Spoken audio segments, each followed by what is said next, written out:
Hey everyone, it's Miles from Expired Film Club here. Thank you very much for joining me on YouTube for another video today where I will be asking the question, should you shoot expired film? And the answer is yes. Okay, that's it I think. See you next time. Just kidding. Of course, I'm going to go into the reasons why you maybe should and maybe shouldn't shoot expired film, all the things you should and shouldn't do when you're shooting that expired film as well, and what you might be able to expect from a roll of expired film when you get the results back. So obviously, my account is called Expired Film Club. I shoot a lot of expired film myself, and I sell it actually, by the way. Link in the description to my store where you can buy lucky dip boxes of expired film and memberships and all that sort of thing. But expired film is a weird and wonderful beast in the world of film photography because you're never exactly sure what the results are going to be like when you get them back. There's a wonderful kind of unpredictability to it, but of course that means that there are pros and cons of shooting expired film. So we're going to go into a few of those right now. The first thing to say, obviously, is you need to know how to shoot expired film properly, and I actually do have a video on how to shoot expired film and how to get the best out of expired film rolls, which I will link up here somewhere. So go and click that first of all if you're wanting to know how to shoot expired film and how to get the best out of it. But onto the film itself and why you might want to shoot expired film over fresh film. Now, a film that's expired obviously has gone past its expiry date, which essentially on a roll of film is like a best by date, after which time the results can't exactly be guaranteed, and it all depends on how the roll of film has been stored. Typically, if it's been kept cold, you can shoot it as normal and you should get good results. But if it's been kept in a hot glove compartment of a car somewhere for years and years, the results are going to be pretty wild. One of the things that you get mostly across the board with expired film is that the sensitivity to light is going to be lower than that of fresh film, and this gets lower and lower the older the film is. So one thing you have to do when you're shooting expired film is to take that into account. The best way of doing that basically is to shoot outside on a sunny day where you can get as much light as possible from the conditions outside of the camera to let as much light into the camera and onto the film, and then you can adjust the settings yourself to try and get the most out of it that way too. In the video I linked up here, if you watch it, you'll see that there's a rough rule that you should add a stop of exposure per decade since a roll of film has expired. So with all that in mind, what can you expect when you get the results back from a roll of expired film that would make you want to shoot it over fresh film? I mentioned the unpredictability at the start of the video, and that's one of the amazing things for me, is that you're absolutely not sure what the results will actually look like when you've shot a roll of expired film when you get them back. And I just think that adds a wonderful element of anticipation when you're waiting for your scans back, because expired film can have loads of crazy things that go on with it, color shifts, grain. Sometimes expired film, I think, has a nicer look than fresh film in some ways because it tends to be a bit softer in terms of the colors. They're maybe not quite so vivid,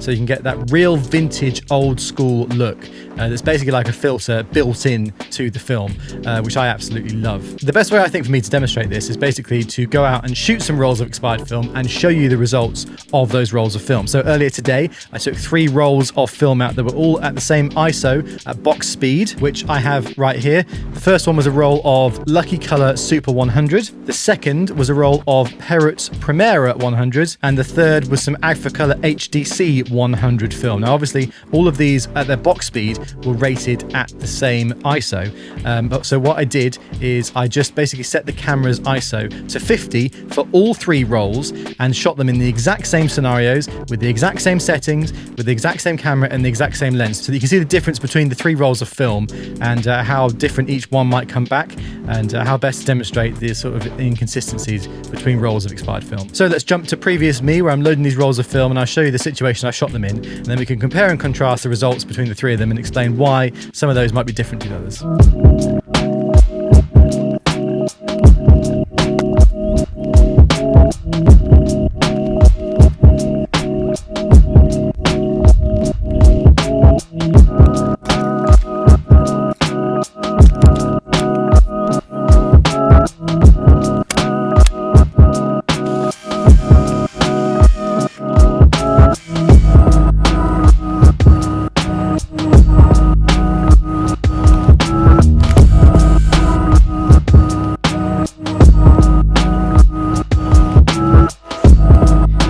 So as you can see, each of these 3 rolls has come out vastly different to the other, particularly the Lucky colour, which looks absolutely wild. There's some random red speckles on it. I'm not really sure where they would have come from, but you can guarantee that that film has not been stored well since its expiry, as you can see from the crazy colour washes and the lack of light sensitivity that it has. But the Agfa and the Perrots, I think, have actually fared pretty well, and particularly the Agfa in these autumn scenes. I really love the colour cast that it's got over it. It really brings out the autumnal colours of the leaves. The Perrots Primera as well, I think, has stood up quite well over the test of time, but the Lucky colours gone absolutely wacky. Hopefully this kind of just shows you the differences that you might expect, or not expect, I suppose, when you're shooting rolls of expired film, because I had absolutely no idea that, especially that Lucky colour was going to come out like that. It looks really crazy, but I think in the right scenario it could kind of work. Which one's your favourite? Let me know in the comments which of the films you think has come out the best and why. Obviously, the inconsistency in the results you get back is one of the main things that stops people from shooting expired film, particularly if you're going to go shoot something that's very important to you, because you're never 100% sure if the results you'll get back will even be usable. As I mentioned in the video that I linked earlier, the best way to kind of get the best out of expired film is just to add as much exposure as you possibly can. But obviously, in certain situations, that's not possible, like shooting indoors at night and where there's not a lot of light available in the room. I would say that expired film probably isn't the best bet to use in those situations. Outside on a sunny day, or even on an overcast day where there's lots of natural light in the air, can be fantastic. So I'm thinking for things like festivals, things like holidays, just day trips out, walks in the park, all that sort of thing. Expired film is great because as long as there's a lot of light coming into the camera from outside sources, then it tends to be okay. The one thing I will say about this is that if you have a point and shoot camera or an automatic camera where you can't manually choose the settings or manually set the ISO of the film, then sometimes expired film might not be the best in those situations as well, because even outside on a bright sunny day, if you've got a roll of film that's very expired and is really not sensitive to light at all, then if you're putting it into a point and shoot or an automatic camera that automatically reads the ISO of these films with DX codes like this, then the camera will rate it at 100 ISO and it'll think it's a fresh roll of film that's as sensitive as a fresh roll of film. And so because the film is so much less sensitive, having been expired for a long time, then the results you get back might be very dark and potentially unusable in some circumstances there. So for example, this Minolta AF-E2 is a completely automatic point and shoot camera.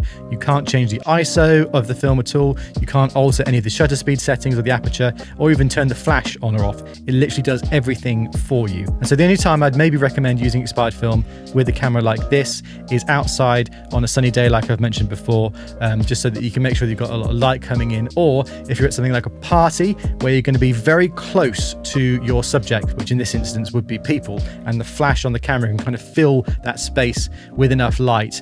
But otherwise, I'd say maybe using something like a point and shoot like this is not the best way of getting results out of expired film that will be satisfactory. However, if you have yourself a manual camera like this SLR, this is a Minolta X300, where you can literally change all the settings like the shutter speed, you can change the ISO, and you can change the aperture of the lens, then I'd say you can use expired film to your heart's content, because it's then completely up to you as to how the settings are set on the camera. As I mentioned a number of times across my last few videos and this one, basically err on the side of overexposure, particularly when the natural light is getting darker. So when you get towards dusk and nighttime, or if you're indoors, I'd always add an extra stop or two just to be safe, because color film, particularly color negative film and black and white negative film, to be fair, is much better when it's overexposed as opposed to underexposed. Even if you have a point and shoot that's got a bit more capability of changing the settings, for example, if you can change the ISO that the camera rates the film at, then you might get better results out of that as well. So don't completely discount using a point and shoot with expired film at nighttime. If you have a bit more capability of changing the ISO on the camera itself, then you'll still be able to get some usable results. So as you saw from a couple of the expired rolls I shot earlier today, the results actually look like they could have just been shot with fresh film, and that's because they're quite recently expired and they've been stored well. They've been kept cold for most of their life after expiry, and so they've come out quite well. But you know, you get expired film that goes back into the early 90s or the 80s or the 90s, you're going to definitely start to get noticeable lack of light sensitivity, almost no matter how the film's been stored. If it's been frozen, like put in a freezer in a Ziploc bag, then you might still be able to rate it at box speed. But also the further back film tends to go, the lower the ISO is, because higher ISO films didn't start coming in, particularly colour film, until much later in the sort of 70s, 80s, 90s. So just be aware of that as well. But you know, if you've got a recently expired roll of film that's been stored correctly, then you'll be able to get lovely results, no doubt. What I tend to do when I'm doing professional shoots, which I'm lucky to say I do a fair amount of these days, is I will shoot expired and fresh film at the same time. This is for a number of reasons, but the main thing is that if I can get results out of expired film that are usable, I'll take that every time. I just get the sense of achievement. I love seeing results from an expired roll that have come out really well, particularly when I'm using film stocks that are discontinued. So like recently I shot a roll of Kodak Ektal 1000, which is an amazingly rare film and something I'd love for them to bring back. But even just the nostalgia of seeing the design on the box and the canister and shooting it and getting something usable back from that was amazing for me. But just in case the expired film doesn't come out like you expect it to, you've got that fresh roll of film that you can fall back on. And that's worked in a lot of occasions for me recently. I've done a lot of live music shoots where it's worked. I've shot a wedding where I did the same thing, and luckily the expired film came out fine every time. But just in case, I had those fresh shots as well. Another reason you might want to shoot expired film is the environmental aspect of things as well, because obviously film that's expired is a product that's been made and it's kind of going to go to waste. I think everybody who shoots film knows that the film photography world is not the most environmentally friendly world to be in as it is. So I think shooting expired films, for me anyway, acts as quite a nice way of being able to recycle old stuff that might have just gone to waste otherwise and gets to be used again without having to get thrown away and all that sort of thing. But then on the flip side to that, you might want to shoot fresh film to give film manufacturers these days a reason to keep making more film. I don't think that's much of a problem right now because literally everywhere just sells out instantly of colour film particularly. But obviously if you want to see film continuing to grow as it has been over the last few years, then buying fresh will obviously give a signal to the manufacturers, namely Kodak, who are pretty much the only company making colour film consistently now, that there's still a market for fresh film to be made. The other reason for that obviously is that we've started to see new fresh colour film being made by various manufacturers, and by buying more fresh film you're indicating to the manufacturers that there's still a want for it and the need to grow to continue matching customer demand. So there's that side of things as well. If you're kind of wanting film to grow and give a reason to manufacturers to keep making fresh film, then buying fresh obviously gives a signal to them to be able to do that. Anyway, that just about concludes today's video. I hope this has been useful for you. Please, if you have any questions or thoughts, leave them in the comments down below. I'd love to get a conversation going about the pros and cons for you about shooting expired film. Obviously, I am massively in favour of shooting expired film and I just love the whole experience of it. But each to their own. Please let me know your own thoughts on it and whether you've shot expired film, whether you'd like to shoot it or whether there's things that are stopping you from doing so. Let me know in the comments. I'd love to hear from you. If you'd like to delve into the world of expired film yourself and buy some, there's a link in the description of this video to my store where you can buy lucky dip boxes of expired film plus memberships where I send boxes of expired film your way every couple of months. It'd be amazing if you want to join the club. And if you've enjoyed this, please do leave a like on the video, and if you're not subscribed already, then please do that as well, because YouTube videos are going to be a much more consistent part of my content output nowadays. We'll be doing lots more videos coming up. If you have any topics about film photography in general that you'd like to see me cover in a video, leave them in the comments as well. But please subscribe, and there's lots more content coming your way very soon. Apart from that, I think it's just about time to say goodbye. Thanks again for joining me. Hope you've enjoyed it, guys, and I'll see you very soon indeed. This is Miles from Expired Film Club. See you later.